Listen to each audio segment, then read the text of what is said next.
On today's episode, we discuss Jersey Mike's, Fargo Moorhead specials, taking risks, impacts on the community, and what would you do if you saw an endangered animal eating an endangered plant? Some of the biggest impacts in the community happen at the local level. We'll dive deep into the challenges local businesses face, their biggest achievements, and what they're doing to make a positive impact in their local community. It's time to get the word out right here on the Johnny Miller Audio Experience, powered by Veracity Storage. Now, welcome your host, the man himself, Johnny Miller.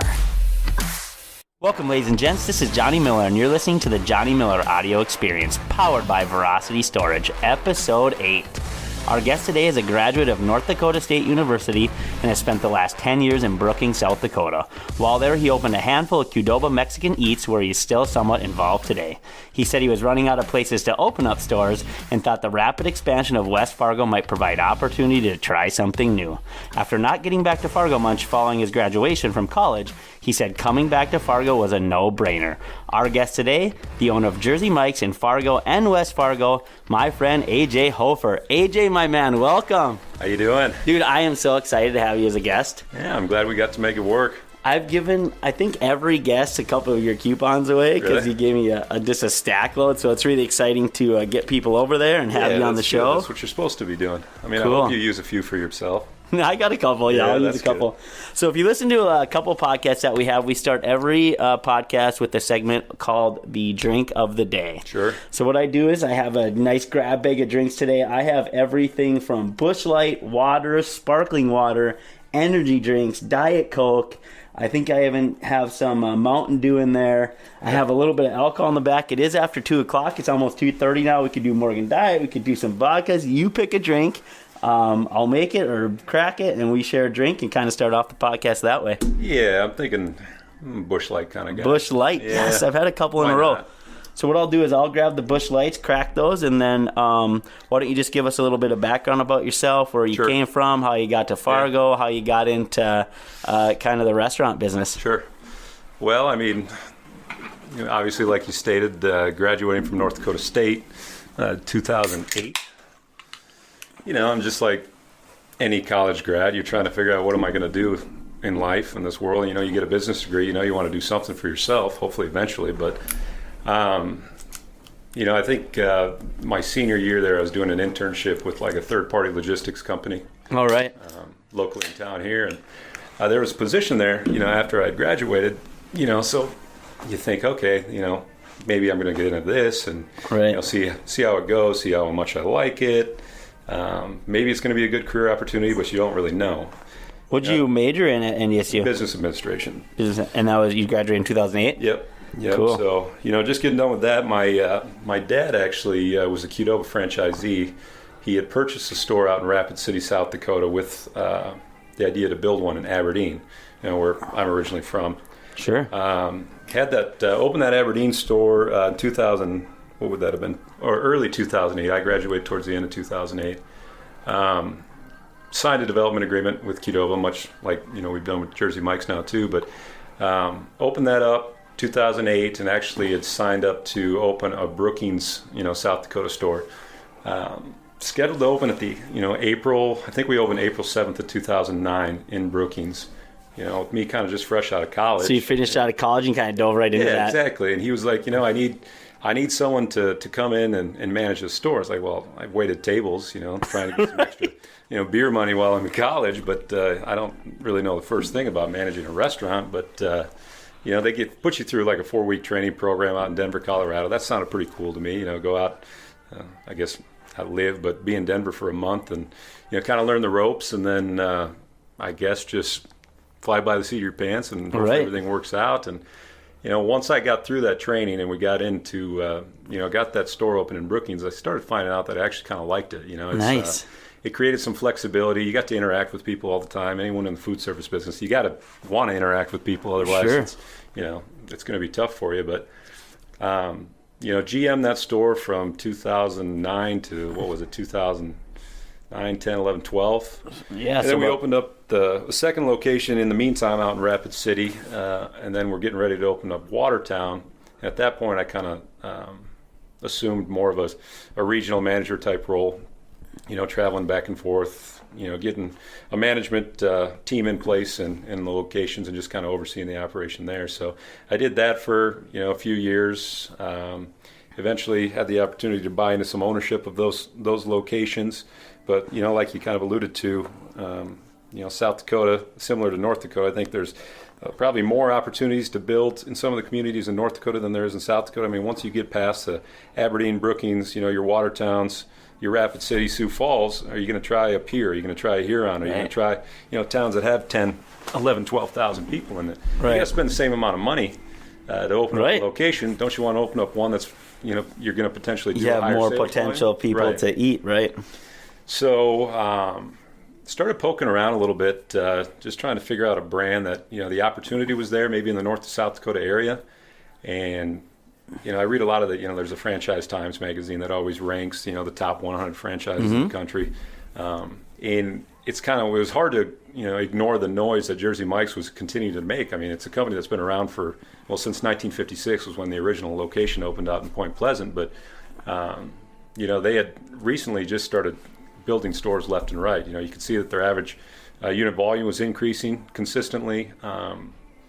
So obviously it was on the radar, and just doing more and more research on that, I started to feel really good about the brand.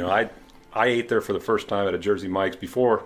I think they've got 27 or 28 stores or something like that in Minnesota. But before then, and that's all happened in the last 5 years. But before then, Tampa, where my younger sister lives, traveling down there, she said, you got to try this Jersey Mike's. I'm like, a sub place? Sure.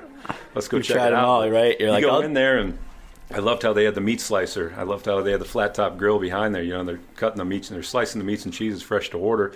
And then the Mike's Way was right up my alley. It was something that was simple, but it was delicious. With the onions, lettuce, tomato, the oil and the vinegar and the spices. I get it every time. Yeah. So I ordered a sandwich, and then it became a deal every time I would go down to Tampa that I wanted to eat there. Right. And then obviously you start thinking, well, why couldn't I build one of these in South Dakota or, in North Dakota? So you got pretty serious about doing some research on it, and then you learn the things that the brand does that you're not aware of, unless you obviously have the Jersey Mike's near you, with the day of giving, the month of giving, and all the things that they're trying to do within the local communities that they build stores. And then, that coupled with obviously an opportunity to make a little money, kind of landed me on, with the deal where we met with Hoyt Jones, which is the president of Jersey Mike's, and another area director down in Sioux Falls. And it went well. You kind of go through like an interview type process. Right. They want to make sure that they're bringing on quality people too, because you don't want someone to. Having the Qdoba background and running a restaurant, that definitely, right. It definitely helps. So they liked what we had to say, and instead of like what I was originally looking for with maybe the Sioux Falls market too, because I live in Brookings, the opportunity for Fargo presented itself, and obviously being a grad from NDSU, was pretty excited about it. Oh yeah, that's amazing. And, I coaxed my wife a little bit and talked to her and got her convinced that this was a good move for us, and we came up, and that was moved up here May of last year. Got the first store open in June, and now we're just. I kind of remember when you guys you're. I think you're pretty much already pulled the trigger. Or you're pretty damn close. When I think we went out for lunch or something. You guys were in town. I don't know if you were scouting out places or what, but I was pretty excited when you were, coming up here doing that, which is pretty amazing. Actually, before we get into too much of Jersey Mike stuff, let's backtrack a little bit. Okay. How about your high school days? Did you play any sports, or what did you do? Where did you go to high school? Aberdeen Central. Aberdeen Central. What's their mascot? Golden Eagles. The Golden Eagles. So you probably played football. I'm guessing you played sports. Ironic, which is kind of weird. A majority of all, it's kind of like a mentality as well, right? A lot of the entrepreneurs and the business people that I've interviewed, they all like develop like some sort of skill, or like it starts early, maybe even before high school. So I kind of always get a little bit of background of, hey, did you play sports? Majority have. I'm assuming you probably played sports as well. Yeah, football, basketball. I did track more for the social thing. Right. I wasn't a huge, get me out there. I don't want to run 400. Dude, running is so terrible. But, football and basketball were probably my two main focuses. So awesome. How many students were in your class? Oh, we had in our graduating class, maybe 300. So it's like, it wasn't like a huge class. Yeah, but we were the biggest class in, South Dakota. I mean, at that point, the ESD, the Eastern South Dakota Conference, and then you had the the one out in West with the Rapid City schools, Spearfish, Sturgis, those guys. Sure. Everything's kind of changed now. I mean, they've got like a AAA class. We were AA. But we played all the Sioux Falls schools, and we were competitive with them. We were undefeated on my senior year in football going into the state championship game. We made it down there. Yeah, we lost to Spearfish. It was kind of gut-wrenching. It was a tough deal, but yeah, it's enjoyable. You live, you learn. Right. So then when you're in high school, did you decide early on that you're going to go to NDSU, or did you know exactly what you wanted to get into right away, or did you kind of just go and then try to figure it out? Or I think from an early age I kind of knew, just, and watching, my dad's always been a good mentor, and just kind of watching him and some of the people that he's been in business with over the years, that kind of paved the way for me to think, okay, that's maybe something that I wanted to do. He had some flexibility, by all means he was pretty successful. So, you look at that stuff and you think, I don't exactly know what I want to do, but I like the idea of, being in business, right, whether and the huge. opportunities that a lot of people go to school and they get in a business degree probably because they don't have any idea what they wanted to do. But, right. It's just, there's so many opportunities that it opens doors with, whether it's marketing and advertising or, management, all those different types of things. So I don't know. I settled on NDSU.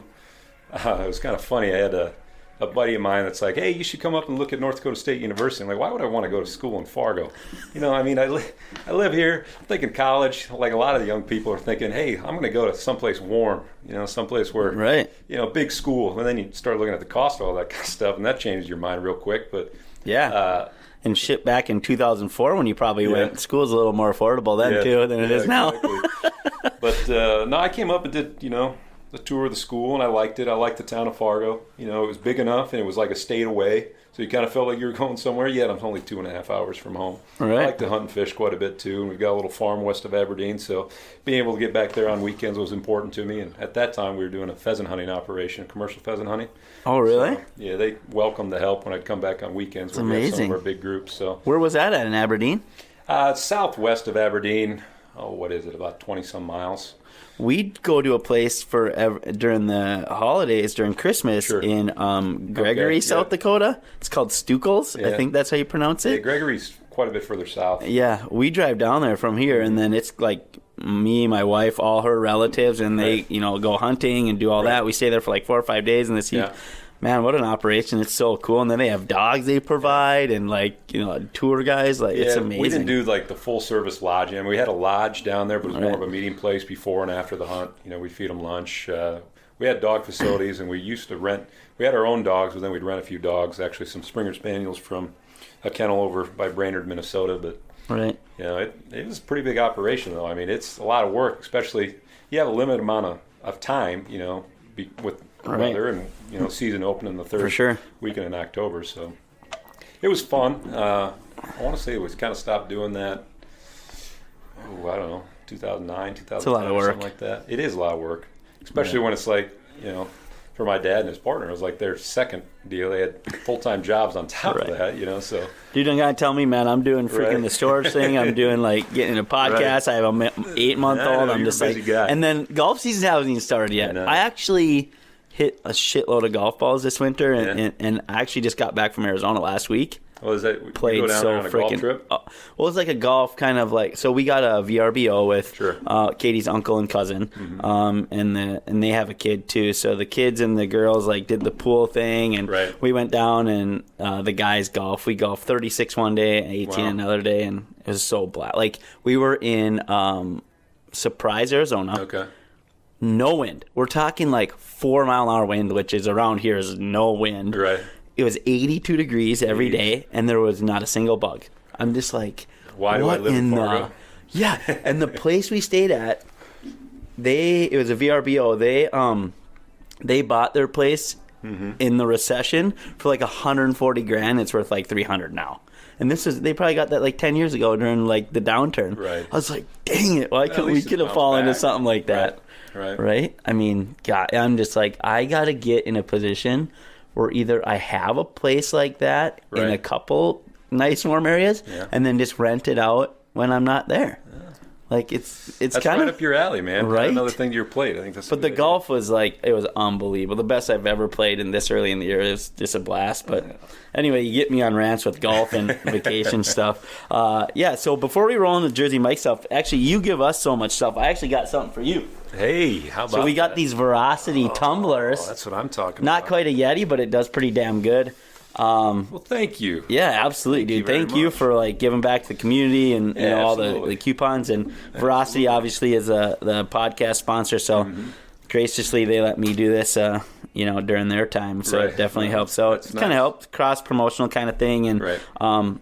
I mean, we're just kind of really pumped about this podcast. Kind of, and I've talked to you this before. I just like networking with people, building relationships, just trying to provide an insane amount of value for, you know, other people, especially the community. There's so many Right. cool businesses, so many cool like owners like yourself, and I mean, they could be in real estate, they could be in banking, anything, Right. and everybody kind of has like a really cool story, and everybody kind of has like the same mindset. It's cool when you start like surrounding yourself with like people who are like-minded. It's just really cool, man. Everybody's got a lot of cool ideas and is really motivated, and everybody's got kind of their own thing. It's a good place to be in, though, too, for that, you know, for what you're talking about. I mean, Fargo Moorhead is almost, it's got that boomtown It kind of does. mentality, you know. And It's kind of and it, I mean, it's kind of in its own little bubble. Right. Like, I mean, during the last recession, Fargo really didn't get Right. affected that bad. The housing market didn't really do anything crazy. Yeah. And we had a couple of years where, I mean, the last few years, it's just been nuts. Like, it's been so crazy. Like, there hasn't been many homes available. So, like, they were selling in, like, a couple of days. Right. I mean, it's slowed down. There's a little bit more, I think, volume on the market now. yeah. But it's still, like, your house sells, like, in a month. Like, I mean, it's just nothing crazy, a couple months. I know. So, and then with the expansion, you know, we're in South Fargo here, your new location, you know, Yeah. that stuff, when we built our facility in 2013, none of that stuff even existed out there. Yeah. We're not even talking about existing. The foundational work wasn't even, like, it Right. was a field. Like, it was Yeah, I know. nothing. It was crazy. We got out here, and there was about 6 or 7 of these townhomes right here. That apartment across there didn't Sure. exist. There was nothing around that Burger King, the park. There was nothing. And I was like, oh man, are we like too far ahead of ourselves? Right. And then like things just started building around it. And I'm like, oh my goodness, this is crazy. Now we have this expansion site, and they're building that 64th overpass hopefully this year, next year. Yeah, Fargo is just, it's just crazy. So Yeah, they built, I mean, the amount of houses alone that they built just south of 52nd Avenue before there was any. Yeah. I mean, it's been, how many years have we been seeing houses coming, you know, Right. from the south going north on the interstate, where you start seeing, hey, that's like way out in the middle of nowhere, you know, but now it's basically just kind of South Fargo, and it's nuts. It's exciting. I mean, I like yeah, the fact I don't that we even got honestly that- know where these people are coming from. Right. My other business partner, Rob, he's in real estate, and Yeah. he says like Fargo has a net 11 to 14 people a day. So you start doing the math, you're like, okay, that's like 4,000 a year. Right. Like you really start doing the math, you're like, that's a lot of houses, and maybe some are going to apartments, but that's still a lot of jobs. Like, I mean, they can't all be like skilled workers. They're not all like business owners. So there needs to be, you know, like they got to work at gas stations. They got to work at restaurants. They got to be servers. They got to be bartenders. So there's like, you see like bars and restaurants and stuff popping up all the time. So it's Well, we really definitely cool. have a labor shortage, that's for sure. I mean, obviously, unemployment rate's pretty low around here. Oh, yeah. It's like 2% or something, or Right, somewhere around there, exactly. 2.5%. I don't know. It's kind of funny, and some of the people that have come through and been employees for us, and just some of the conversations I've had with even potential employees, you know, they might be from other parts of the country. It's like, well, what are you doing up in Fargo? You know? Yeah. Oh well, I read about it. I talked to someone about something, and they said, the opportunity is in Fargo. Right. So they're coming here, out of blind faith, knowing that they can find a job somewhere, and then just trying to, make ends meet and figure out, Which the they next- usually next can path. Yeah, exactly. find a job. The thing that's unique about Fargo, and I don't know, there's maybe one other place that has this, but and then we've kind of talked about this as well, the specials, man, like how specials, even on residential and commercial, like it works the same, the commercial lot. So it's kind of a structure where businesses or housing, you can get into a house a little bit cheaper, where you don't need all the upfront financing, because the specials are kind of financed in from the city that aren't technically, they're not like, running your credit history, or they're not doing DTI, stuff like that. So it's a little bit easier, to build the city quicker, and it's a little bit easier to get approved for projects like that, because, you're basically just financing that. Like I said, the city's just basically financing that and rolling that into the back. Right. The biggest advantage is the developers, right? Sure. So they can come in and develop a residential, commercial area, and they have like no skin in the game, basically. Like they're not paying for the infrastructure. They're not paying, the city just comes in, puts the sewer, water, electrical, gas, all that in, and they pass that on to the end user. So you can just build super fast. So there's kind of these benefits and drawbacks, but like if you're going to grow a city, that's the way to do it. Yeah. I mean, it's kind of interesting. There's a lot of benefits and drawbacks to that specials, and they didn't have that where you're from, did they? No, not at all. I think there's Fargo, and there's like one other town that has it. But people who come here are like, what is this? What is this special thing? I don't even know what you're talking about. Yeah, I mean, that's why everyone I think has mixed feelings on it. If you look at the big picture, you can definitely see that there are obviously benefits, Right. and I mean, I'm sure they are, but from a selfish It's kinda reason, when you're going weird, to buy your right? house and you look at the specials that are on them. right. So I mean, it'd be just like, okay, say you got a house for we'll just use an easy number, $250, and you Right. had 50,000 specials. Right. I mean, if you just bought that house for 300,000, there was no special. It's kind of like the same, right? I mean, at the end game. Yeah. But it's still like people don't. It's hard to view it that way. Right. And then the situation Katie and I got in when we bought our house, and we're on the Moorhead side, which they still have those specials. It was like 33 grand in specials. Well, I had the government backed VA loan, which is 3.25, no PMI insurance, government backed, being in the military. And then I think the interest rate paying like the specials was like 5 or 6%. Yeah. And I was like, I'm not gonna pay the city of Moorhead that interest. Right. So instead of us putting like that 33 or 34 grand You paid down, it off, didn't you? we paid off our specials. So it's a weird situation there, because if we go to sell our house, we're not technically going to get like Money 30 back. grand Right. more necessarily. We might get a little bit more. The advantage is we would sell our house immediately almost, because exactly. there's no special. Like someone's like, oh, no specials. But so then you start doing the math, and I'm like, shit, we got to live here 12 to 15 years to break even, Right. to kind of pay for what we did. So, I mean, you can kind of put yourself in a position where you're kind of trapped there. But I mean, Right. at the same time, you kind of gotta do your due diligence and know what you're getting into. No, It's I definitely agree. crazy, man. Fargo's a different beast. It is. And that's kind of going back to people come here, and I mean, there's a lot of opportunity, and it's kind of structured in a way to, I mean, if you work hard, man, you can do anything. Yeah, that's true. That's true. Cool. Well, let's roll back. So you did that. So that basically led up. You got into NDSU. You Yep. graduated in 2008. You went back, kind of crushed the Qdoba stuff from 2009 to 2012, or you're longer than that, or Oh, how no, long were you doing that? You're still doing it, Yeah, basically, I mean, right? Yeah. Yeah. But Or you're working as a manager from like 9 to 12 or something at one of the stores. Yeah, GM the store GM. there for a while, for about 3 years, and then Yeah. since then, I've been kind of just overseeing from afar. multi-unit role type Yeah. thing. But Cool. yeah, I don't know. Yeah. And then, so how did you like? I thought I read something about like you were on some vacation trip to Florida or something, and you just like decided to pull the trigger on Jersey Mike's. You're like, when I get back, I got to do it. Is that Yeah. kind of how it happened, or? I don't know if it was necessarily. I mean, yeah, in the grand scheme of things, it's not like it happened right when I got back. Right.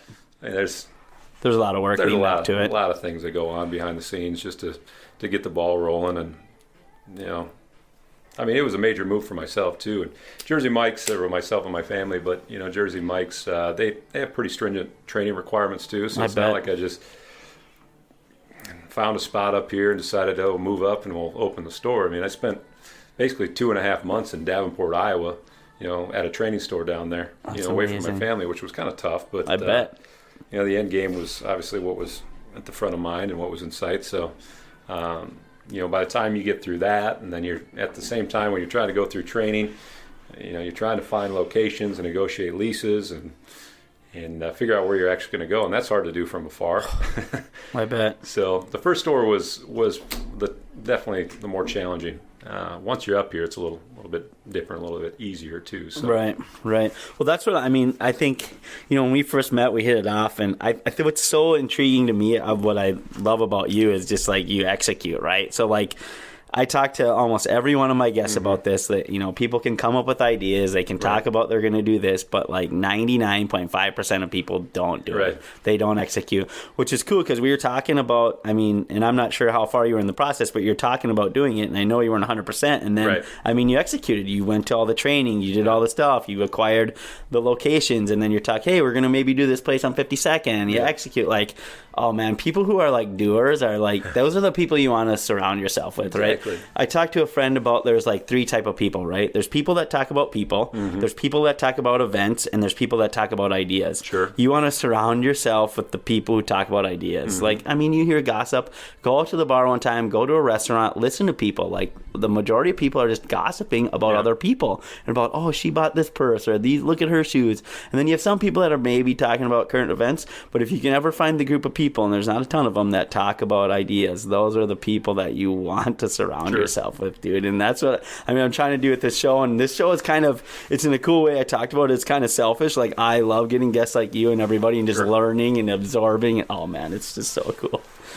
Yeah, it's like you alluded to. I mean, I don't know, I don't think everyone does have some type of idea of what they want to do, but it's scary. I mean, it was probably scary for you to, you were in the banking and finance industry, and then obviously go out on a limb and come down here and do this deal. I didn't pull the trigger till I was 35 years old. It kind of changed the course of everything, but I don't know, there's so many old adages and sayings and stuff like that you could allude to. Well, this is a perfect segue into this, too, because I found a quote. We'll go over a couple quotes, but this one I think is from you directly. I found an article. Okay. You're going to like this, too, if you remember it. It says, there's risk involved in everything, and I realize that, but that's kind of part of being an entrepreneur. There's always going to be some risk and nerves, but you keep working it out, you stay true to who you are and what you do, and let the pieces fall where they may. Yeah. Like, that is the exactly thing we're talking about. You just execute. You take chances. I mean, look at all the businesses. If you look at historically, I mean, you take a look at like Elon Musk and Tesla. He's failed in so many businesses. It's unbelievable. But people only remember the things that he's successful at. Yeah. You look at Amazon. You look at a bunch of products and things they try to roll out that fail. You look at Apple. They have so many products that we haven't heard of that they try to test and that they fail. But you only need that one, or you only need the couple. Like, you just keep going. So it's, again, it all circles around it. You just got to execute. And I was telling my buddy JT, who was a guest on this, I listened to the Gary Vee podcast, and he said a really cool thing. He said one time, he talks about execution and not contemplating, but executing. He said to get like 4 or 5 of your buddies in a room, right? So you're kind of all the same like-minded, kind of all entrepreneurs. Each put a couple ideas down on paper, put them in a hat, draw one, and the next day execute. Like, just do it. Like, see what happens. Like, obviously you're not going to invest like, 30, 50 grand, but there's a lot of things you can get into that have low startup costs. Like, I had Rick Berg on here, started Ad Shark Marketing in Fargo here. He's got like 15 employees now in a marketing firm. He started with like $300. Right. And he found a guy that was like-minded like him on the internet. This is, early 2000 where the internet wasn't as big. And then away they went, and they started Ad Shark. So there's a little bit of different businesses you can get into where you don't need a ton of capital. Where our business was a little bit different. It was capital intensive. Right. But I was fortunate where like I came from a financial background, so I kind of knew the business plans. I had friends that were in banking. They were golfers. It's still about networking, right? They were golfers. And then my other partner was in residential real estate, but he had a bunch of commercial friends, so they found the land. And our other guy was in construction. So it like all worked out. But yeah, you definitely just gotta, like you said in your quote and stuff like that, man, there's gonna be risk, but you just, at some point you just gotta jump, man. Yeah, you gotta, or you can live your whole life like working in the corporate world, working 50 hours a week and building up that 401k, or sometimes you just got to take a jump. Yeah, it's you always hope that the end game is going to be what you envision when you're setting out to do something. That you're going to be able to reap the rewards and the benefits. But I just think the reward well outweighs the risk almost in any. I mean, it's got to be calculated. Yeah. You can't just be like. I mean, you just can't go off on a limb and be like, quit your job tomorrow and be like, hey, I'm going to start a Pizza Hut. Like, I would know it's not going to probably work, right? Right. And that's kind of what we did. With Veracity Storage, is I ran it working full time for like a couple years, actually 2-3 years almost, before like I finally decided to be like, hey, I built this up to where I want to be. You basically turn your side hustle into your hustle. Like, that's what you got to do. So that's kind of a good way to go about it, and especially with technology today, like anybody can do anything with the internet. I mean, seriously, you can like buy shit on eBay and flip it and make like $50,000 a year, $100,000 a year. You can make your own T-shirts and sell them on Instagram, Twitter, Facebook. Right. You can do anything. Like if you want to do it, there literally is no excuses anymore. There is none. There should not be any excuses, but people seem to keep coming up with them. Yeah, fear. I think the fear of failure. That's what it is. It is a fear. There's two things actually. There's a fear of failure, and then if they do fail, they fear of what like other people think of them. Right. Like who gives a shit, right? And then some of your biggest. You'll have deterrent, right? You'll have people like who will try to stop you from chasing your dreams, and a lot of them are your closest friends and family, which is really sad. Because, some are cynical. They don't want you to see you succeed, and then some are generally concerned about you, right? Like, and they might not understand. So having a support system, like, you talk to your wife, and she got, she was on board, and like when I built this facility, I said, Katie, this is what I'm going to do. I need your support. It's almost like a thing where I didn't say, hey, do you think I should do this? Be like, hey, this is what I want to do. I just need your support. Like, I'm going to do this. Like, I want to do it. Like, I just need your support for, when I come across some things that I'm struggling with. So the support system is huge. Yeah. It all goes back, man. All that kind of stuff is, I've always tried to roll in a motivation segment, but it all comes back to, execution, taking risk, calculated risk, and surrounding yourself with, people you can be successful, and not really caring about failing. It's okay. It's kind of the name of the game. I mean, look at you. You came... you come to Fargo, you move your family up to Fargo, and you start Jersey Mike's. Obviously, like, that's big time. Like, that's not just, like, me starting a freaking a boutique, like, thing on Instagram tomorrow. Yeah. Like, I could not... You see a lot of the little social media businesses that... I don't really call them businesses, but... Sure. You're literally taking, like... You're moving your family. It's a lifestyle change. Nothing's... there's no such thing as, like, an easy dollar, I guess. Right. That's kind of the mentality. There are going to be some tough time. My wife and I were no different. Obviously, we had some disagreements and arguments, on what is this the best move for us? We got to leave our friends. And after you spend 10 years in a place, you obviously have, quite a few friends that it's tough to leave. I know, right? But what's the alternative? You don't do it now, and then you maybe wait 5, 6, 7 years. You add a couple more kids to the whole thing, and then you're trying to, move a family of 5 or whatever. It doesn't get any easier, Dude, the longer that you wait. But and another factor is regret, man. Yeah, people have regret. Like, you do not want to have 60, regret. I kind of try to live my life like that, like having no regret, because I've been reading a bunch of articles about like going into nursing homes and stuff like that, and talking to like 80, 90, 100-year-old people, and like what things do they do different, and they all just have the regret. I wish I would have done this. I wish I would have. It's not even like, hey, I want to see my family. They're like, they all have regret. So like, if you can get through a life where you're just like taking the chance and failing is way better than not doing it all. You live and so you learn weird too. To It's right. It doesn't work out. Figure something else out. You gotta have confidence in yourself a little bit too. That knowing that that's the biggest something thing. Doesn't work out. I feel like that could be part of it too. Having confidence in yourself, being a practitioner. You got to be a practitioner, man. You need to. It's maybe. Everybody probably doesn't have that mentality. You got to be able to figure things out. Like you said, you keep working it out and stay true to who you are and what you do, and the pieces will fall into place, right? Like you just keep grinding, man. Right. That's awesome. I love that stuff. All right, let's get back to like Jersey Mike's a little bit. So why don't you just tell us a little bit about Jersey Mike's? You've been kind of rolling into that. How about you can talk to some of the challenges that you might face, the biggest achievements, and I know you guys are huge on the impacts of the community. Right. A couple things you talked about, the Day of Giving. I know junior achievement is one of your big things. You can just work all that in together if you want. Yeah. Start anywhere.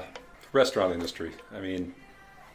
Obviously, restaurants are pretty prevalent everywhere you go. Right. We've got some people would probably look at it, and I've heard, you hear everyone's got an opinion on stuff, right? Oh yeah. So opinions. I'm sure there was hundreds, thousands of people probably in Fargo that maybe saw that. Oh, Jersey Mike's subs coming to town. Oh, another sub shop.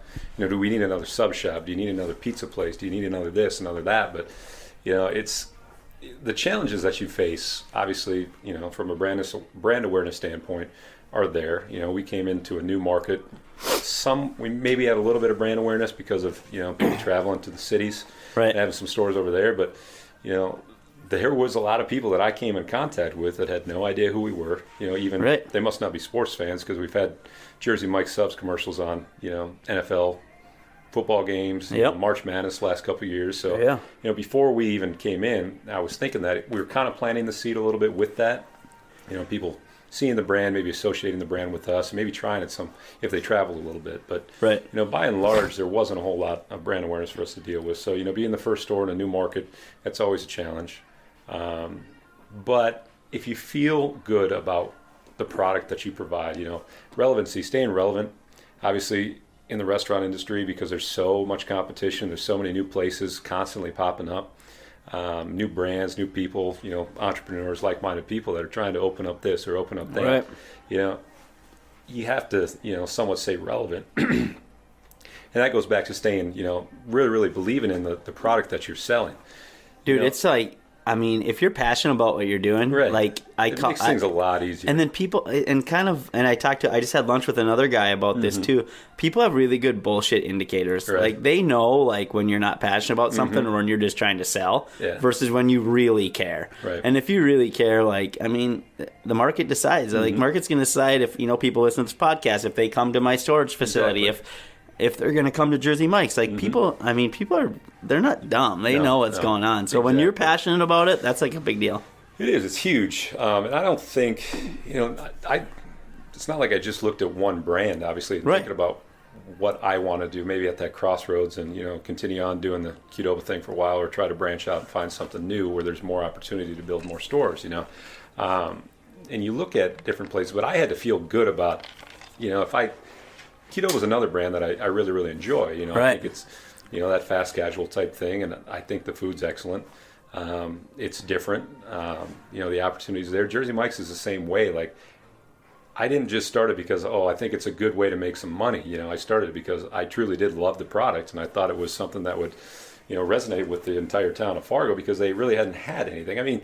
We've got Jimmy John's, we've got Subway. You have sub sandwiches, but a brand like that has pretty much stood the test of time, being around since 1956, franchising. It's an East Coast style, too. There's really nothing like that around here. Right, doing the oil and the vinegar and drowning your subs and that type of stuff. Slicing the meat fresh, having the grill, that's all different. It's a differentiating factor. You can maybe get a similar product somewhere else, but you can't get the variety, I guess, with a place that, you can get a really good, cold sandwich with your meat sliced fresh right for you, and have a cheesesteak with your buddy or something like that. I had the California cheesesteak yesterday, I want to say, maybe 2 days ago. Really? Oh my God. So, I was doing all the cold sandwiches. Right. My wife got that one time. She's like, you got to take a bite of this. Yeah. And then I was like, oh my God, next time I'm getting that. And then yesterday, 2 days ago, I think I was just craving so I was like, I'm going to try that thing. And it was so good. I wish I would have got the...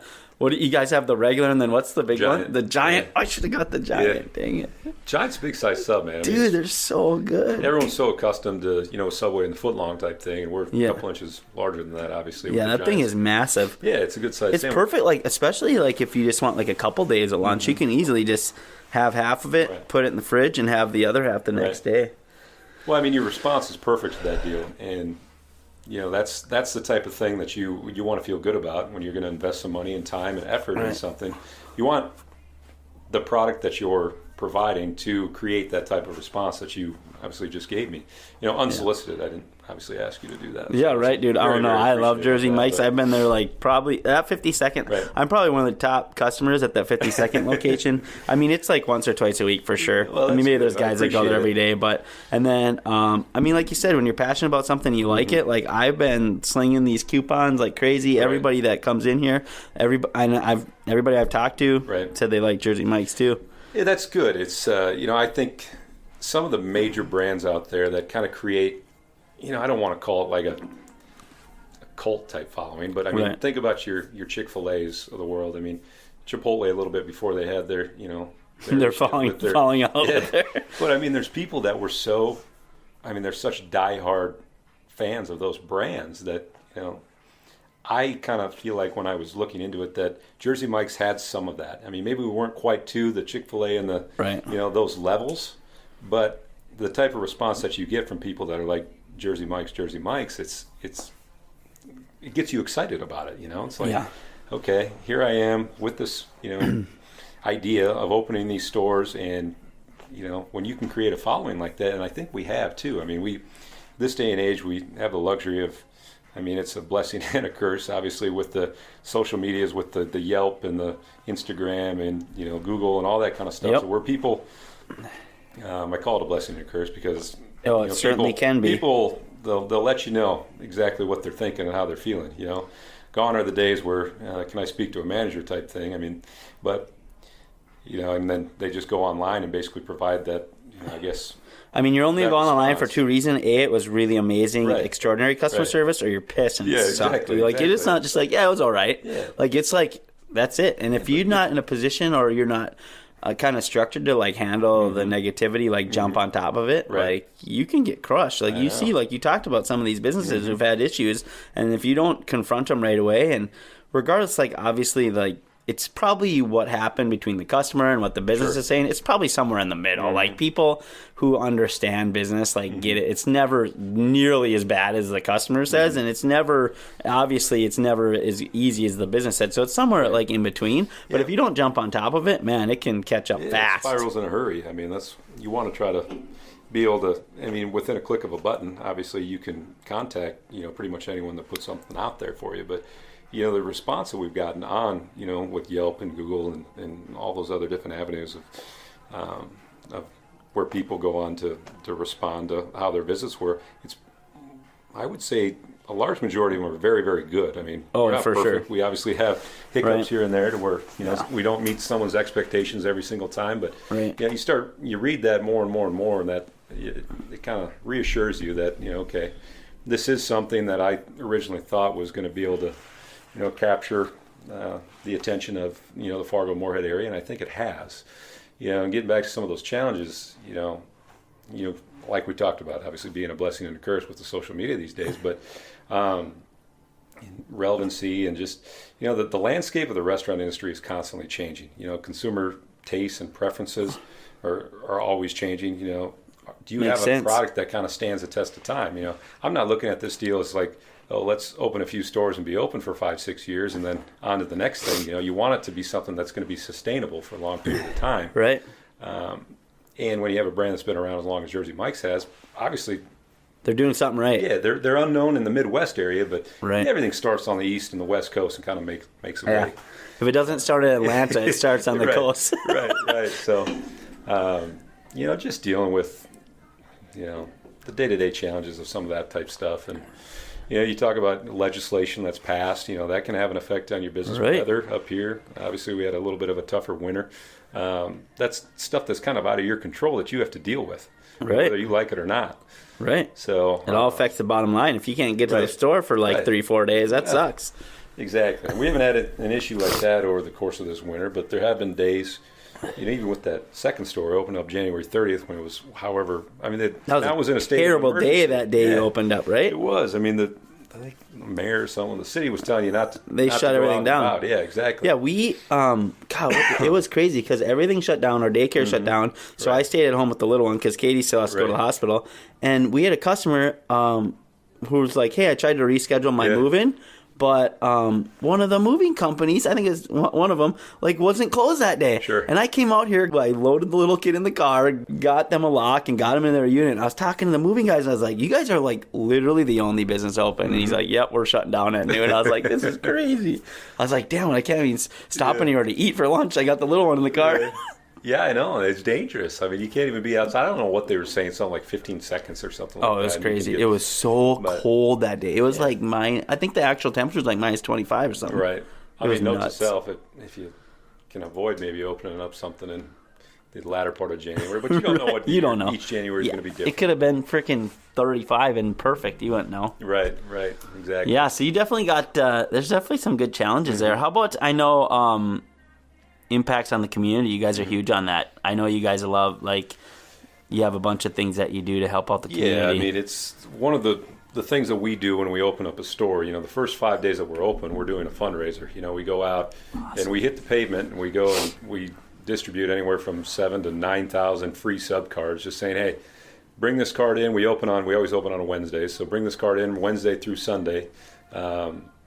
make a $2 donation to the organization that we're partnering with, and you get a free sub. So it's basically a $2 sub. Right. But your $2 goes to a great cause. That's so cool, dude. The first store, we were able to raise quite a bit of money with our first 5 days of being open. That we partnered with Junior Achievement, who we ended up partnering with for the month of giving.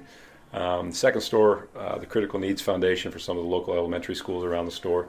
Both of them were great. I mean, it's pretty exciting when you're able to raise that kind of money for organizations like that, and that's kind of what Jersey Mike's is all about. I'm in this to make some money. I got bills to pay and a family to support and stuff like that. But you have a responsibility within inside the community that you operate in to make it a better place. And I'm not the biggest philanthropist in the world, but I'm trying to do my small part. I think just coming off of this month of giving deal where we raised money throughout the entire month of March, and then highlighted by the day of giving, which was the last one, was just a week ago today. Right. The 27th, the last Wednesday of the month, we donated 100% of our sales to Junior Achievement. That's incredible. And it's a great organization. It's exactly what we're talking about. Entrepreneurs, the next generation of people that preparing them for life after high school and what they're going to do, whether it's college, whether it's getting in the workforce. Right. I think people are so underprepared for those types of things. To have an organization that's actually helping out with that, those are going to be the next people that are your employees, that are going to be your managers, that are going to maybe run be the businesses someday. Exactly. So the types of things that they do, it's an easy thing, and it's fun to be able to partner with them. But we raised, between the two stores, I think it was over $12,000. That's incredible, dude. And it's pretty good. We're a small 1,600 square foot operation in one store and a little over 17 in the other store. It's not like that's obviously chump change of some major corporations, but it was kind of cool how Gate City Bank, they matched the donation up to $5,000 too. So that's so cool. It creates that buzz, and everybody's helping out. Yeah, that's the cool thing about, and I'm sure a lot of communities are like that, but Fargo, it seems like everybody's willing to kind of pitch in. You look at the times when we've had any floods here where people made 1 million sandbags, everybody pitched in, and it's really cool to be part of a community. And honestly, giving back at being a business and giving back to the community, we give back to the Cares for Kids. We do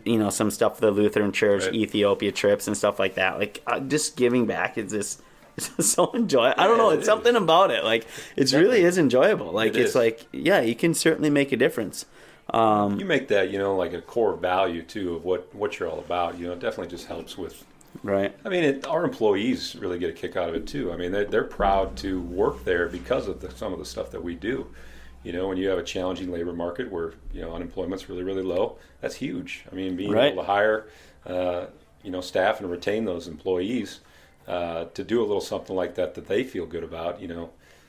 Definitely. I always say, people, it's not necessarily you could keep up in their pay and pay them more and more and more and more, but at the end of the day, if you're not really doing anything to keep them engaged, they're not going to stay with you, because there's lots of places that are hiring that are paying probably more or the same that you are. So. Yeah, they want to be engaged. They want to feel like they're making a difference. Yeah, exactly. And obviously you have to somewhat enjoy what you're doing. Right. And if you think that what you're doing makes a difference, that's what it's all about. A lot of people, a lot of studies come out, it isn't just about pay. Some people, they do want to make a difference, and they'll actually, they're not as concerned about pay. Right. A pay certainly helps in a lot of circumstances, but making a difference in your community is definitely a way to go as well. Cool. What else you got? You got any other hobbies or anything else you do outside of Jersey Mike's? Or you just kind of a work and fool between the two stores? What else you got? I've got some hobbies. You're a grilling type of guy too. Do you like to grill and hunt and fish, all that stuff? I get a big green egg at home that I like to nurse every once in a while. Feel free to invite Katie and I over. Absolutely. No, we'll get that done. But I don't know. Yeah, I hunt and fish. Try to make that a priority in the fall. But. I don't know. Right now, I feel like I had more hobbies. Right. Well, we got to get you out golfing, dude. Well, I know. I played. You got to get out there, man. The amount of rounds I've ever played was last summer. But I might just show up at one of the stores that you're working at and just pick you up one day and be like, you don't have a choice. I'd be fine with that. You're calling in sick today. Yeah. I don't. Got some decisions. I've got maybe a few things in the works here that nice. Could occupy some of my time. But I'm hoping that maybe this summer I'm going to be able to get out a little bit more. But I got to see your game, man. I'm playing pretty damn good, You're kind of like a local celebrity when it comes to whatever. When it comes to the golf world, dude. And I talked to my buddy I played JT about this all the time. Dude, I put in a lot of fucking work in golf. I know you do. I hit probably 8,000 balls this winter. Yeah. I have a simulator in the back here. I should show it to you after the podcast. It's sick, dude. It's like the full, like you go to Golf Addiction. I haven't been yet. It's just like that, except in a little bay. It's amazing. Mm-hmm. So yeah, I practiced a lot. I just got back from Florida, the third round of the year. I shot 66. Dude, it was so sick. Yeah, I'm pretty excited for strokes, I think. Yeah, we could work something out. Yeah. Dude, no, I mean, if you come out tomorrow and never play, dude, we just grab a cart, grab a couple drinks, just play for fun. Like, I don't ever. When I get in tournaments, I start getting a little more serious. Yeah, but that's good. Just playing the game is it's such an amazing game. It is. For me, a lot of like my relationships, either in business, friends, like I've literally met them like through golf. Like it's a great networking thing. It is. Plus, I mean, I love competition, and I'm 41 years old. Like, it's okay. You could play rec basketball, or you could do things, but like golf, you can say like highly competitive. Right. Like if I wanted to, like I could do, all the Minnesota amateur events. I could do the USGA events.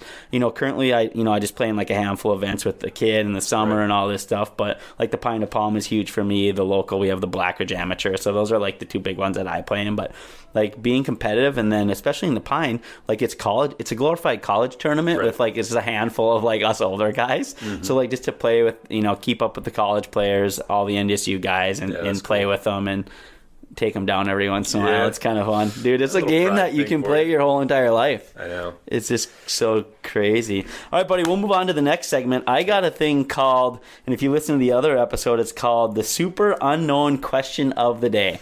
I call it the Suck OTD. So basically what I have is I used to have 100 questions. I moved it to 120, and I'm hoping that some of these will be a little bit better. Let me see if I can bring that up on the internet. So basically what you do is you pick a number between 1 and 20. 1 and 120, and then we'll read the question. Okay. And then we'll kind of discuss it. I think a lot of these are kind of just like more on the joking side, light. We kind of just end the podcast in a cool way. And then we'll each kind of answer, and then we'll pull it up on the internet if we need to get any other questions. What do you got? You got a favorite number or something between 1 and 120? 73. 73. What is that? Yeah, it's an old football number. Old football number, because I knew you're not that old. You're probably born, in 80? 86. 86? You're that young? Yeah. 86. You're crushing it, man. 33rd birthday coming up, I think it's That's 33. amazing. So you said, what was it, 73? Yeah. 73. All right, I don't know let's see what it says. What do you do when you see an endangered animal that's eating an endangered plant? That is a good one. What do you do? Is there anybody you call? Like, obviously, what if the plant's poisonous too? That really throws you for a loop. Oh my goodness. I wonder if there's anybody you call. I feel like there's so many. Because you call someone for endangered animals, and there's probably like some. If you see an endangered animal, do you call someone? I think I would. Not just not doing. I don't anything, even think you. Yeah. Oh yeah. I for sure would. Right. Like you would. I don't even know what what endangered animal over there. Well, what's it doing? Nothing. Well, So but you're gonna I don't call even. someone on that? Dude, this is really bad because I don't even know what animals are really endangered. Well, I don't necessarily know either. Right. But do you know what plants are endangered? No. So see that for us, I mean, it would be like so many other questions. You know what would be happening is we'd be golfing and we'd just see some crazy endangered animal that we didn't know, and they'd be eating some weird flower that was. Be like, hey, that's pretty cool. Yeah, and then I'd take a picture, and then if you put that on Instagram, ooh, wow. Yeah. I don't know. I mean, here's what I would say. I wouldn't do anything, neither would you, because we wouldn't know either was endangered. But if someone knew that the animal was endangered and or the plant, they would probably call. Well, probably call somebody. You call like, could you call the DNR for the game and fish? Probably for the animal, right? And then what's the plant? There's got to be some society out there. I mean, first and foremost, are you, with the endangered plant? Like, is it going to hurt the endangered animal? I mean, then you got to call the vet. Yeah, like I have no idea. What do you think? What do you think they say if you looked it up? Oh man. Here we go. Even if you. I think the best course of action would be to not interverse. There we go. That's kind of what we said. Even if you saw a non-endangered animal eating the endangered plant, in most cases, it isn't a good idea to intervene. That's just one personal opinion, but whatever. So we'll come to the consensus that we're not doing anything. Either of us are not doing anything, right? Yeah. Okay. those are kind of fun. We had some pretty funny ones. We had like one time we landed in Canada and can you drink on the plane, which you found out we can't. You can't drink if you're 18 or 19. You know the drinking age is 19 in Canada. Right. So it's not like you cross the Canadian border, you can't just like crack a beer. When you get off the plane, then you kind of can. Right. But while you're on the plane, you're still technically it's American, whatever. It's so dumb. It's got to be FAA. You ice fish at all? Not nearly as much as no. I've never been to Canada fishing. A buddy of mine was just up there at Lake Winnipeg, and they don't. You can't even drink beer on the ice. What? Yeah. Why? It's a law. That doesn't even seem right. Yes. All right. That's crazy.